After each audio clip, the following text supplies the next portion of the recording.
Welcome to the LEP Collaborative Podcast, the show where licensed educational psychologists, school psychs, and educational professionals come together to share stories, swap strategies, and sprinkle a little fun into our professional journeys. I'm your host, Bethany Zoller, and in every episode, we'll dive into candid conversations, expert insights, and maybe a few surprises. Let's connect, learn, and grow collaboratively. Well, welcome to the LEP Collaborative Podcast. My name is Bethany Zoller, and today I am super excited to be talking to my long-term friend, Dr. Jonathan Gage. Welcome to the podcast. Hey, thanks for having me. All right. Well, first off, we've known each other, we just did the math, 18 years? Since I think 2008, 2009. Yeah. So it's been like 17 years. How did we meet? You were a student of mine. Yes. And then you were my practicum student. And then you never could get rid of me. I helped get the training wheels off of your little trike, but now you're on a rocket ship to the moon. I'm going. I'm trying to drag you with me. I have been trying. I'm more like a parachute than another engine or something. Yeah. So we met my first year as a school psych graduate student. You were one of the adjunct faculty members who really was a baby in school psychology yourself. How long had you been a school psych when you started teaching? I graduated on a Friday and I was teaching on Monday. For real? Yeah. They didn't make you do the 2-year period? I think they were, at that time, there was a specific class that they needed, which was research. Yeah. And then it was like, hey, I also have an opening in counseling. And since you have a background in children's mental health, do you want to teach the counseling class? And I'm like, sure, I'll teach the counseling class. And that was the first one I had with you. And that's the first one that you had with me. Yeah. And then, so you were one of my very first actual school psych classes. Because the other classes were the research was master's level kind of research, which they told me later I wasn't supposed to teach because I didn't have a doctorate. Yeah. I was going to say, I can't teach those. No. Rules change over the time. Whatever. So I started, and back in the day, we did practicum the second half of your first year. Mm-hmm. And I went to an amazing school. They know their stuff. They're incredibly knowledgeable. But I remember going to this school, and they were very much, I always say school psychs, we kind of veer to the more clinical, overly professionalism versus those that are more personable, Were the standardized directions? Standardized is a little more, up for interpretation. And so I was in a very more clinically, we were very professional. The women that worked there, very elegant. That would be the word that I would use to describe them. That is not a word that has ever been used to describe provided for me ever in my entire life. But I remember going home to my husband and being like, I don't think this is the right fit for me. And I genuinely was like, I don't know if this is what I'm supposed to do, because I was too silly. And I was often the loudest voice in the... I was going to say, you have a voice and they wanted you to follow their terms. So I remember coming and bemoaning my existence to you, and you were like, hey, you can come hang out with me.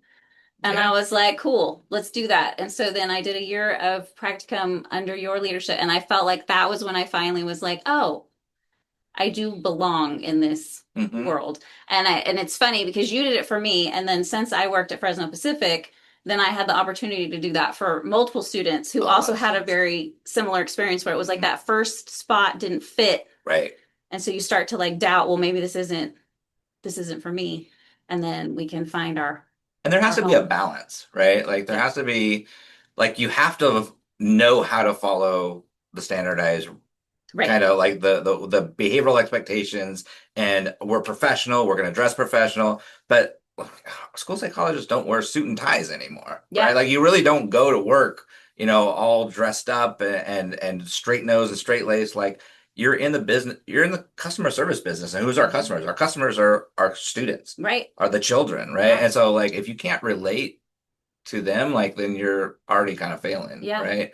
So I don't know. I think that's one of the messages that it's usually one of my final messages to my students is have fun. Mm-hmm. I taught you how to do the job. Yeah. I taught you how to assess, how to, do behavioral, crises, every kind of thing. But if you just get so stuck in that rut Mm-hmm. and you don't realize that you're working with kids all the time Yeah. and you're having fun, like it's going to get monotonous and you're going to get burnt out. Mm-hmm. And you're going to, want to start an LEP business. Just but where Yeah. where essentially you're still working with But kids. you have so much more freedom Yeah. to be able to do it however you want. And so for me, that was a big part of it. And then also like how we interact with our parents. Because I think for me at the district that I was with, it was so away. We didn't have like a relationship with the parents. We were like presenting to them, we were making them an offer. Yeah. And I'm much more like, I want a collaborative approach. Not that there's anything wrong with how they did it. It worked for their district. It was it was the demographic they were serving that they kind of needed to be in that, but it just did not fit. And then I remember going to IEPs and watching you present, and it was much more conversational instead of a let me present to you. And I try to throw some humor in there, but also make sure it's like relatable. If you ever talk to parents that come into your IEP meetings, they'll and especially if they're like educators themselves, they'll talk about how odd it is being on that side of the table. Mm-hmm. And it's interesting, like when they say that, because you really shouldn't be on at odds of the table, Yeah. right? Like we are all here for this one child, Yeah. right? It's not a us versus you. It's really like we're all talking for the betterment of your child. And I have information to share, you have information to share, the teacher has information to share, and collaboratively, yes, we drafted a plan, but we should be building this plan together. Right. Right. Yeah. Yeah, I was on the other side. I did an IEP for my daughter for speech, and they brought in an entire panel of admin because they heard I was a school psychologist. And then I asked them all to be excused. It was a lot of fun. I was like, you don't know my kid, you can leave. You don't know my kid. If you don't need to be here, you can leave. I'm kind of antagonistic, but you know this about me. Okay. Not you, no. Quick questions. Are you ready? Sure. I'm just gonna throw them at you. All right, go. What's your LEP number? LEP 3210. Really? Yeah. In a row? 3210? That's why it's easy to remember. That's fantastic. We had a CASP event like probably about 2 years ago.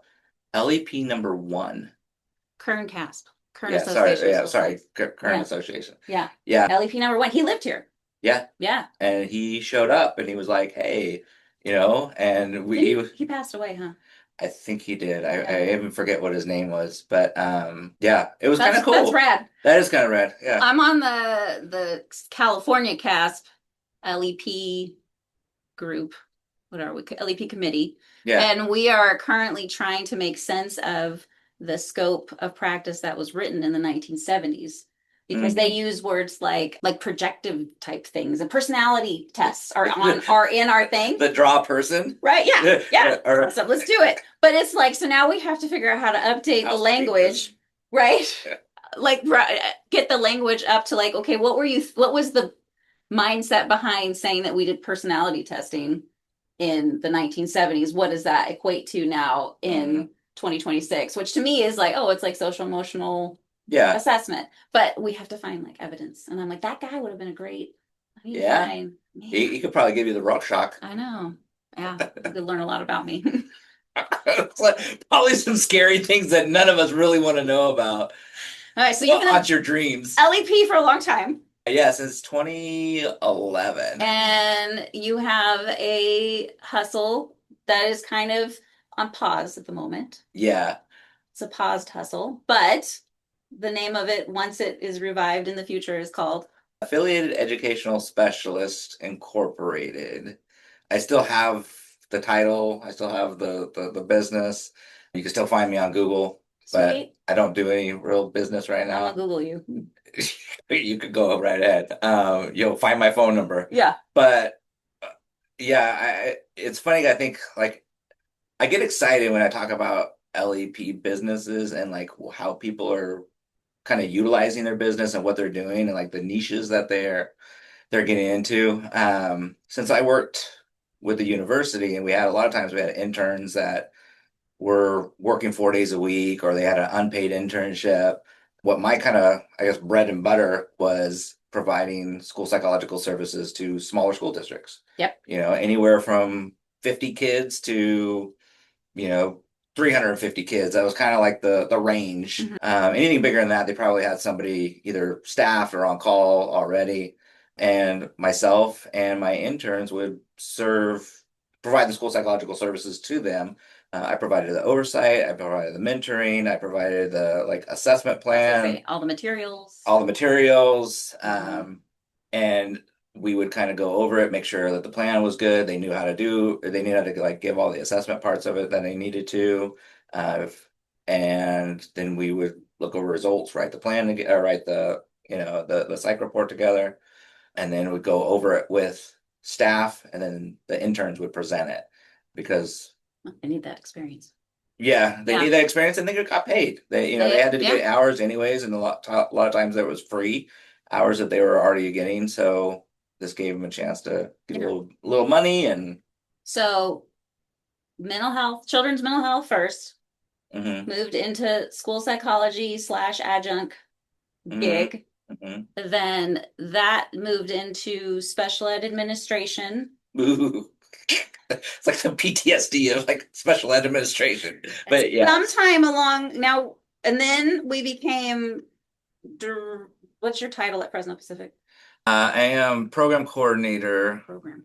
Yeah, I was director, and there's like they used to call us directors at all the sites, but then they're like, well, it's really only one program, Yeah. so you can't all be program directors. So Dr. Whelan's our program director currently, and then all of us that kind of coordinate at the sites are now called program You're coordinators. the program coordinator for the Bakersfield campus, Yeah. Fresno Pacific University, and then we used to have PPS and counseling. Do you still have that? Okay, so Yeah, the counseling program's all online. So, and we still have a dual program, a dual PPS. So if folks wanted to get the I don't understand. school counseling and school psychology. So back in the day, I would say no. Like when you went through the program, Yeah, it's just a lot of extra hours, some additional classes. You had a lot of counseling classes. I did, And which I use now all the time. and rightfully so. And there was like 4 or 5 counseling classes that you took. Mhm. Now in the CTC's school psychology performance expectations, Yeah. which is what we have to follow in order to get the credential, the word counseling is mentioned once. Hmm. And it's in a sub point in one of the SPPs, which I think is sub SPP 4, which is like behavioral and mental health. And so there's a focus on behavioral and mental health services, but like not necessarily counseling. Hmm. So maybe like a lot of That's social sad. emotional groups and like That's therapy, but they don't call it counseling. Huge portion of what Oh we need yeah. to be doing as school psychologists. That's a bummer. So I could see the dual PPS being Helpful.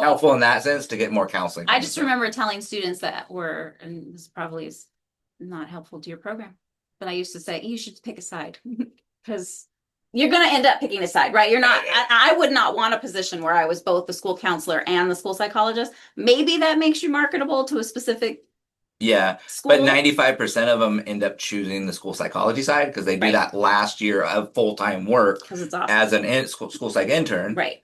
And then they're just like, yeah, well, that's where the job is. Right. Because the job. See, it's the same as like going on the BCBA route is it's going to make you much more stronger in your behavior stuff along the way too. Yeah. If you were into behavior, which I am not. Well, and that's, I think that's You're the a behavior lover, are you? I don't remember getting that experience with you. We had to, right? Like we Well, had like back in the day it was like COBIS training, Yeah. right? Like It's and very and I could do a County great FBA and I Yeah. could do a great, positive behavior intervention plan. Yeah. Did I like doing them? No. No. But there are people who that is like That's their niche. love. Yeah. And not I don't that's not mine. Okay. So became director and then you switched well, you kept the coordinator. Yeah, program coordinator. It's just because I used to call myself the assistant to the regional director. You're the like the assistant director, but it's like assistant to the regional. I used to work alongside you for about 6 years, and then I abandoned you. Yeah, and you did a lot of the help. You actually did a lot of the coordination. Yeah. With field work for our This students. was fun. Someday. Used to be fun. Yeah. Someday I'll be back and ready to go. Sunday? Okay, no. You said Sunday? So Oh, you have the Fresno Pacific job, but you have another job. And what is your current job at? Where is it and what do you do? So I work for Kern County Superintendent of Schools here in Bakersfield. My title is Management Analyst 2 That's fancy. of Local Accountability and Control. Um, That title tells me absolutely nothing yeah, it really about doesn't. what you do, just so you know. And so my team, myself and my team, we are school and district leadership support. Okay. So along with like the LCAP plans, you know what an LCAP I is? do. Okay, all right. Local Control accountability plan. something plan. So we do help our districts develop those plans. We help them say like, yes, you can spend money on that, and no, you can't spend money on that. Which a lot of it's like not just academic, but it's also because they get a lot of extra money for like providing increased or improved services to students who are low income, English learners, foster youth. So a lot of times what ends up happening is like there's a lot of like PBIS and Yeah. MTSS services and counseling and social workers, and I try to say hire more interns, psych interns and social workers, but so a lot of it's that, and that's like probably like there's seasonality to my work, and so that's like the spring to summer is the LCAP planning, So but you the go from March Madness, school psychology, massive testing running, and to now having to create LCAPs and giant plans. yes. Okay. But the other part, and this is kind of like the more, I don't know, like fun part of it, is continuous improvement work Mm-hmm. with school districts. And so if they're, we have students with disabilities who are our students with disabilities group is being suspended more than Mm. everybody else. And now we're red in the dashboard and our school's like not doing great, right? Yeah.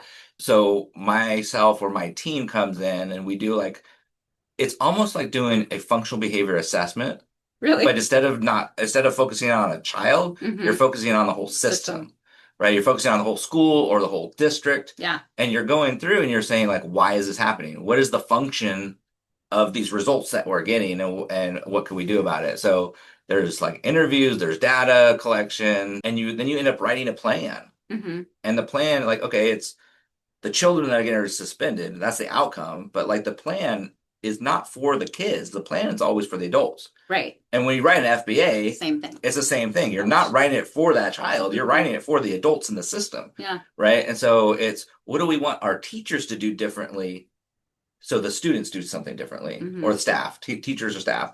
Also, what do we want our administrators to do differently to support our teachers that are supporting our students? Mm-hmm. And when district wide, like what is we want the district to do to support the staff, Yeah. the administration and the staff at the sites so the students don't get, say, suspended. But yeah, your school psych skills definitely lend themselves. So if you think of like the best practices, right? Like best Yeah. practices like school psychology, it's like there's like student level services and system level services. And a lot of times like we as school psychologists, like we're really good at those student level services. Like Mm-hmm. that is our bread and butter. That's what we see. That's what we do every day. That's why they pay us the big bucks or whatever, right? Yeah. Is to be able to assess a student or what have you. But like where you capture and where you make more of an effort or make more of a difference rather would be those system level services, right? Sure. Casting the bigger net. Sure. And then also like it helps prevent you from having to try to put out a lot of little fires. Yeah. When you have systems in place that can catch those little fires before they start.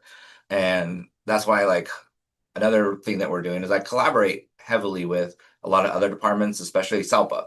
Mm-hmm. They're like, hey, Jonathan, you got a background in special ed. Your IEP says you can play with SELPA really nice. And I'm like, yeah, I do have that accommodation. I can play with SELPA real nice. And so SELPA and I, like, we really like collaborate on a lot of trainings and stuff together. That's awesome. And one that we're really looking forward to is like, I don't know. It was like maybe it was like an epiphany or something that kind of sparked this last year. Is like we keep preaching to the choir. Like we keep getting special ed teachers in, we keep getting school psychologists in, we keep getting special ed administrators in, and we're like doing trainings with them. Yeah. But it's like, well, if we want our students to be included and not suspended as much, and like all the other things, we need to be training like principals and site admin and gen ed teachers on what it means to belong, right. A student with disability to belong in a regular classroom, right? That's huge. And have like models, I would say admin over gen ed teachers. I think gen ed teachers try frequently to make it work, and it's that the admin doesn't actually know what it entails. Yeah. Yeah. We had a series recently. It was like we call it like champions for students with disabilities, administrative champions for students with disabilities, and it was like based like our target audience was site Did they get administrators. medals? We did actually. Yes. Stephanie Tricky, who you know, I know she's a good person. she was doing the groups with me. Like it has to have, if there's a champion, Yeah, there needs she's to be like, well, I'm gonna bring medal. medals. I'm like, okay. Yes. So we brought some medals. That's awesome. But it was good. It was good learning, and there's some really great like websites and work happening at some different accounting offices. One is like called High Quality IEPs. I don't know if you've seen that. But what was kind of cool and like eye-opening was they have for administrator, for gen ed teacher, for schools, for like specialty providers, so school psych, speech language pathologists, and for like special ed and gen ed teachers. And it was like, what should you do before a meeting? What should you do during the meeting? What should you do after the meeting? And it was like the best practices. And so being able to kind of go through that and like, a lot of administrators go, well, I never asked my gen ed teachers to do this before. Or like usually they just kind of sit quiet in a meeting, like I didn't know they were supposed to like they're answering emails. Oh, am I not supposed to say that? Well, I think you're right. Sometimes, maybe sometimes. Anyways, okay. So that's a lot. That's a lot. So you've been a busy guy. And you continue to be a busy guy. Yeah. Eventually, I do expect you to go into private practice. I do. I itch for it. Yeah. I will say that I realized fairly recently. I was reviewing I'm like also a mentor, like a university supervisor mentor for students, and reading through some of their like psych reports, and I'm catching things from like boilerplate language that should have been changed in like say 2014. Sure. When like ed code kind of switched over and California like updated some of the disabilities and stuff. Like autism criteria changed. Yeah. It was like used to be like pick 2 out of this list and you could qualify, and now it's like this and this and this, and some of their boilerplate language was like old. Is that hard? Because you're seeing the work from so many district people, right? Because they're doing this with their site supervisors, right? But you are like this other who can contribute to the conversation, but doesn't really have a say in how they're gonna. I mean, like we would hope that they would take that feedback about their template. Yeah. But at the same time, this is the way it's been done forever since 2010. Yeah.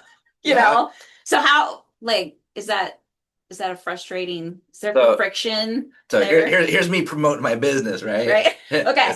It's like who supports you as an LEP? Who looks over your things? True. Right. So I had started a conversation with one of the other program coordinators at FPU, and he was doing something similar, and we just kind of snowballed into putting together a whole like mini skills workshop. And by the time we got it all put together, we're like, hey, we're going to submit this to the California Association for the conference. And it was like, oh, we missed that by like a month. Yeah. But I came up with a framework and some learning around how to do a self-review. Oh. So like every time you do an assessment, you should have like this self-review. Yeah. And then like, that's like tier 1. Okay. Tier 1, like you should always be reviewing your own reports. I mean, come on, like you should not go to an IEP meeting and just wing it. Right. Yeah. Pause right there. And then tier 2 would be like, okay, if you're in a district, you have your like lead psych or a mentor psych or somebody else kind of. But here's the thing but a lot of times what ends up happening is like you're writing the reports like they write them. Exactly. Or you're sharing a template. And I've known you've done trainings on like best practices in writing reports and things like that. And your reports have evolved, right? Like they don't look anything like they used to. Or and when I look back at my reports from like back when you were a practicum student of mine, they are drastically different. There actually is some pieces that are still the same. Yeah. And because it's like, well, that still works, like whatever, like, but a lot of things have evolved, right? And so then tier 3 would be like, not yourself, not somebody who's in the same organization as you, like you having like one of your interns or something, like look at it, right? What about AI? I guess you could. I have a HIPAA compliant AI platform. Okay. It's called Bastion GPT. Highly recommend. But so that's my final step is after I Yeah. don't have anybody that reads. Well, I guess that's not true. My assistant kind of helps put things together. But my third step is I run it through Bastion and I ask it Mhm. to tell me any, not necessarily for content, but like for inconsistencies. Mhm. So it can catch the things that it's like, well, on this part you said this was super elevated, and then later on this other person said it wasn't. You haven't justified that difference. And so it Gotcha. kind of pull out those things that I need to like fine tune in my, Mhm. sometimes it's a little crazy, but I my don't think I've gone that far because like of the yes, I pay for like Chat GPT or whatever, yeah, but like I realize it's kind of like what they call like a walled garden. But in case it wasn't, in case right. it got like I feel like I I couldn't think put Bastion and I think School Psych AI are the only two that are kind of okay. like cool to use because all the other ones you just don't know about their security and And I confidentiality. think that's probably a great So just add that in. I'll add that in. I'm But gonna like the tier adjust. three would be like to have somebody else or something else look at it. Yeah. And beyond like the compliance part of just like the report itself, Mm-hmm. but how does it connect with the services Yes. and the accommodations and things that you're actually suggesting or Right. recommending? Because a lot of times, like if it's teachable, observable, learnable, doable, that should be a goal. Yeah. If there's something in there that the child is deficient on, you should be recommending a goal from one of those things, Mm-hmm. right? If it's part of their disability, what ends up happening? Like, well, you're recommending accommodations, Right. right? Accommodations for their ADHD, accommodations for parts of their learning disability, if their working memory is low or something like that, right? So there's things that you can teach, and those need to be goals. Mm-hmm. So like not only looking at like, okay, this is compliant as far as a psych report and like Right. they You want they qualify for this actionable. eligibility, but You yeah, want it to like be actionable. right, like Action. linking that to like services and supports. Did you suggest goals and accommodations in your psych reports when you were a school psychologist? Because I didn't. My recommendations were purely I'm recommending eligibility to the team Yeah. and then nothing. I will say as an LEP, I do all of those things in my Mm. IEE reports. So we'll talk after this is over about restructuring this specifically for LEPs because that is hard. Because a Yeah. lot of us have not, I mean, I was never a special ed teacher. I always had the special ed teacher was supposed to write academic goals. Well, now as an LEP, I have to do it, right? I'm going in and going, hey, this goal, I just had one with a district that will not be named who hasn't paid me. Anyways, we'll get to that another day. And they had goals that didn't match where the kid was. They had like a kid who literally couldn't write a complete sentence as a Hmm. third grader, and her goal was to write a 5 paragraph essay because that aligned, I guess, with state standards. I don't know them off the top of my head, Yeah. but I just looked at them and I said, well, this isn't a reasonable goal. She's never going to meet this goal. And so they, of course, would do the thing where it's like, well, out of 3 tries at 20% accuracy, and I'm like, that's failure. Your goal for her is failure, right? And so as an LEP with a school psych background, I mean, I've had to learn, but like that's where I mean I feel like I don't know if school psychology really you're in the graduate program. Do Yeah. we teach them how to write goals now? They're linking to services and supports. Okay. And going back to your original question, like, did I write it that way when I was a school psych, or even did I expect that when I was a special ed administrator? Well, our reports were always written multidisciplinary. Oh, okay. So So were they in there then? so they Yes. weren't in the report. No.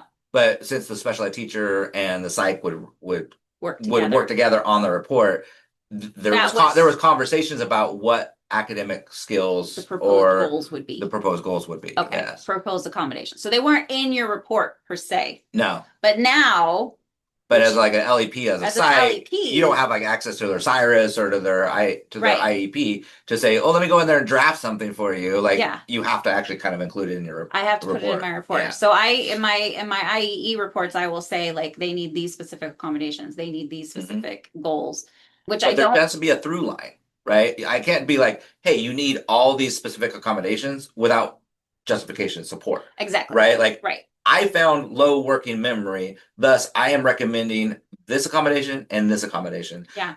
We found that the child's reading comprehension was really low, thus we're really asking for a goal.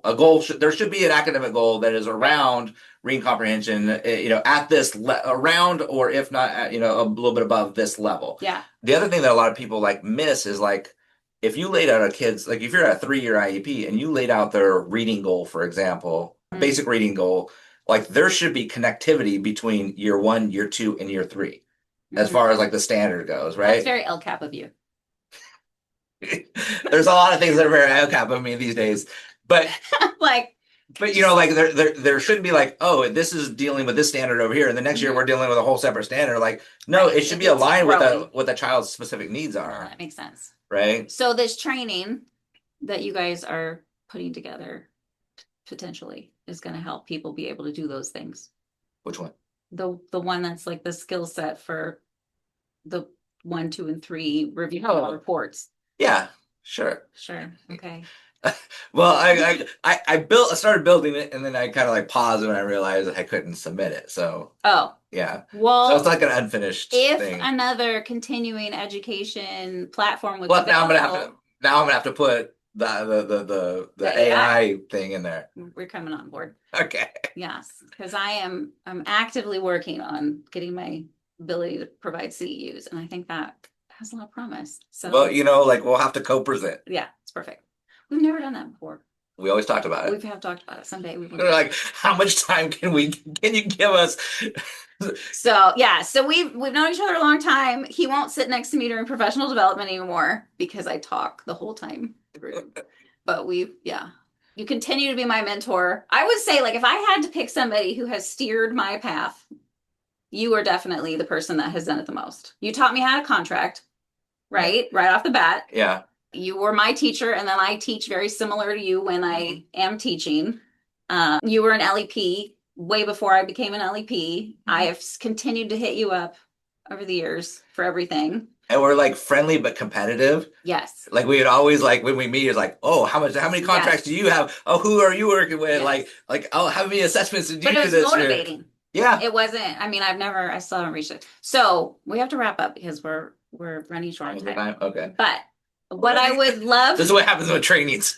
We're in trainings, and it's like all of a sudden the train's over, and we didn't pay attention to a single thing. Anything. I would love to have you come and talk with me again, because the other thing that you and I are both passionate about is money. Yes. And the management of it and the growing of it. And I feel like that is something school psychologists don't get taught. Yeah, I even, like, for a couple years in a row, like one of my final meetings that I was meeting with my interns, I would share with them, like, you need to save money now. Yeah. Right? Like a lot of times, so this is definitely it's another episode. But like a lot of times it's like, I go from never making any money to making $100,000 a year as a brand new psych, and they're like, yeah. Right? And it's I have told so many people that, like, pretend you don't have money and you are paying off that loan. Yeah. That's it. That's your first thing. Yes, you're going to now have gone from maybe making $20,000 a year as an intern to anywhere between what's the going rate in Kern is like 85 to 125 probably. It's a little higher than that now. Is it now? Yeah. I would say like 90s, maybe even 100. And up. Yeah. But you see that money coming in, and then there's just the urge to just go buy everything. And I'm like, nope, you're still broke until that debt's gone. You can live with parents for another year. Live with parents for another year. Do it. I didn't have that option. But I think that would be another topic for us to talk about, because you and I are fiscally similar in making sure that we are investing and growing and things like that. And I feel like if you have had your whole career be as a school psychologist where it's salaried, there's a different mentality. Yeah. Because I've told this to people before, that when I was just a contractor, when I was contracting primarily, I would go to trainings at the county or whatever the training was, and if it wasn't worth my time, I would leave. And it truly was. I mean, it sounds uppity, but I knew that my time equaled money. Right. And when you're a salaried person, it's not the same thing. It was like, I could be going and writing these reports and finishing this contract and and this is equaling this much more money in my monthly budget. That's not a mentality that school psychs typically have. I just started that way because you taught me. Well, and like you said, there's definitely like a lot more to this. Yes. But when you're a salary employee, like when you're writing IEPs at 8 to 11 o'clock at night, almost every night, because you're you're working with kids during the day. Yeah. Like you don't get paid extra for that. Right. Right. So yeah, your time is money, but there's pros and cons to each. Yeah. But there's definitely there's a lot to talk about as far as like planning Yeah. and linking it to your LEP business, right? Like making sure that you're not just doing a sidestep into an LEP business. Like a lot of people are like jumping off the cliff from being a school employee And to like wanting to jump into this. see, be successful. Yeah. I have, but I've also seen people crash and burn. But you need a safety net. You need a safety net. And I've also had people, and it's hard for me because I always want to encourage people. If you have a drive and a desire to be an LEP, do it. Yeah. Right. But I also am like, you need to go into it with reality check, because as a school psych, the work comes to you. Yeah. More than you want typically, right? And you don't have a say in the matter. That's just like, here's another 5 kids for you to assess, whatever. As an LEP, the work is not guaranteed. Right. And it is not consistent. And there are months that I make a beautiful amount of money and I'm like, wow. And then there are other months that I am like, oh, good Lord, I got to make payroll, right? Yeah. And so I feel like that would be a good candid conversation for another day. Yeah. Because you want to come and talk to me again. So stay tuned for a future episode. Yeah. So thank you so much for being here today. Yeah. Thank you for having me. And for all of your support through the last 18 years. You're not getting rid of me anytime soon. So I feel like this was just like a regular conversation that we normally have, Yeah. and we just ended up just recording it. that's And that, you know, but that's actually a good point for a lot of school psychologists. Like, record the little things that you see, the funny things that kids do. Oh yeah, you right? You need to. And like, you could probably make a book later of all the little kind of silly things that kids say or do, or situations that they get themselves in. Things that have been said or done at an IEP meeting. Yeah. So. Anyways. All right. Well, thank you for listening, and we'll see you soon.